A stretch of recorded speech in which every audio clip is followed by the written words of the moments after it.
empires don't just fall on the battlefield, they fall in the marketplace, in the counting houses, in the empty bread shelves and worthless coins. History shows us one truth again and again. Economic collapse precedes political collapse, and the signs are almost always the same. In this episode of Fault Lines, we explore 6 economic warning signs that signaled the fall of great empires and what they may be signaling today. 1. Unsustainable debt and overextension. Great empires often overreach. They borrow against the future to fund their armies, expand their territories, and keep the machine running. Rome did it. When conquest slowed, revenue dried up. But spending didn't. They debased their silver coins and leaned on tax collectors like vultures. Spain did it too. Fueled by gold from the New World, it spent itself into multiple bankruptcies. The US today? Over $34 trillion in debt. A defense budget larger than the next 10 nations combined, borrowing to stay afloat. Sound familiar? 2. Currency devaluation and inflation. When empires can't pay the bills, they print the difference.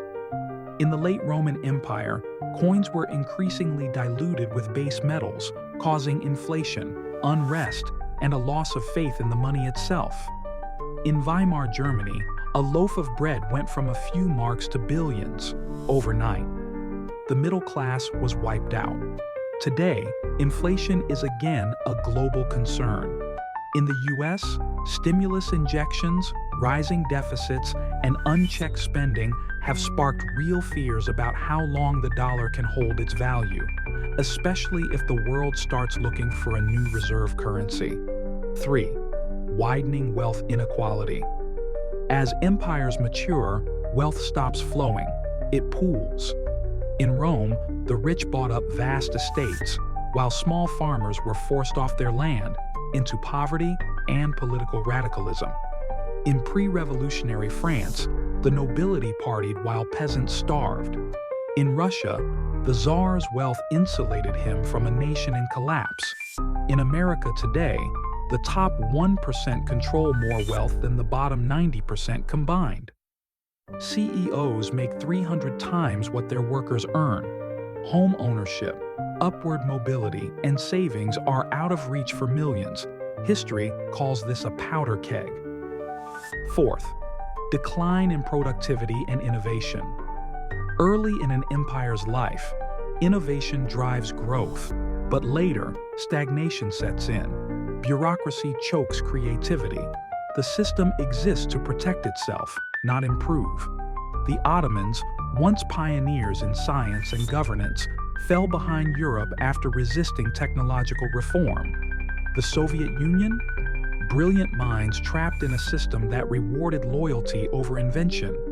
And now, the US faces slowing productivity, declining infrastructure, and an economy increasingly dominated by monopolies, where innovation is bought, not built.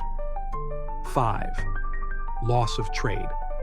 Advantage and resource control empires rely on control of trade routes, ports, energy, and rare resources.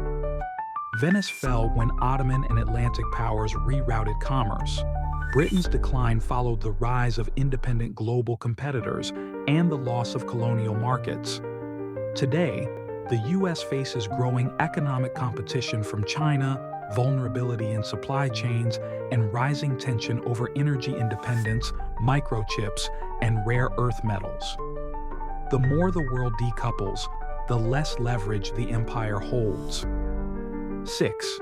Economic unrest and social breakdown. When the economy breaks, people don't quietly wait their turn. In France, high bread prices sparked the revolution. In Tsarist Russia, economic despair fed a Bolshevik uprising. In the Arab Spring, it was food prices, unemployment, and hopelessness.